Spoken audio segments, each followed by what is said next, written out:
On est parti. Patrick Jagou, Sentier d'auteur, la Jagou d'émissions littéraires produite en partenariat avec la Société des auteurs savoyards. Aujourd'hui, j'ai le plaisir d'accueillir Éric Poindron.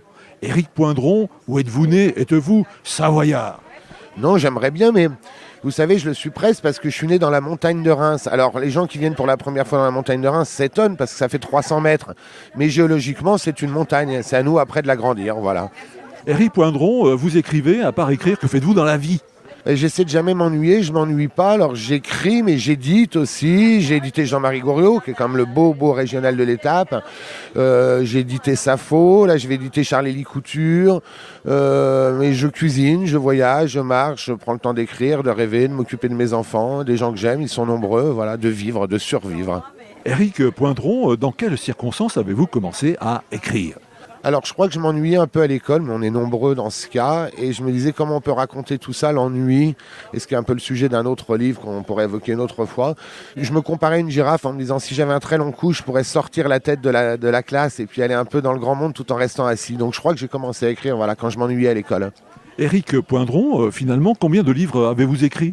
Entre 35 et 40 sur à peu près tous les sujets, sur l'histoire du cinéma, le diable, les Cévennes, les montagnes, la vodka, le champagne, les papillons, voilà.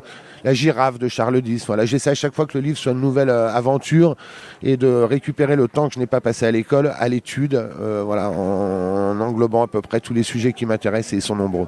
Éric Poindron, est-ce que vous voulez bien nous parler de votre dernier ouvrage qui s'intitule « Comme un bal de fantômes » ? Oui, mais j'ai eu 50 ans il y a 2 ans et je me suis dit peut-être qu'à 50 ans, il est temps de poser un peu de poésie sur la table et de le proposer au lecteur.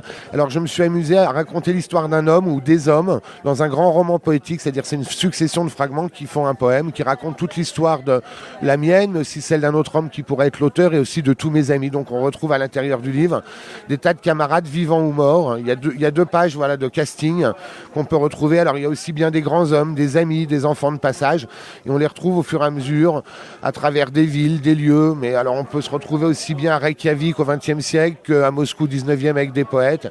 Et l'ensemble fait une espèce de grande malle de vie. Voilà. Chers auditeurs, nous parlions aujourd'hui de l'ouvrage d'Éric Poindron intitulé « Comme un bal de fantômes » publié aux éditions Curiosa et Cetera. Éric Poindron, je vous remercie. Voilà, Sentier d'auteur, c'est fini pour aujourd'hui. Harvey les amis et à la semaine prochaine si ça vous dit.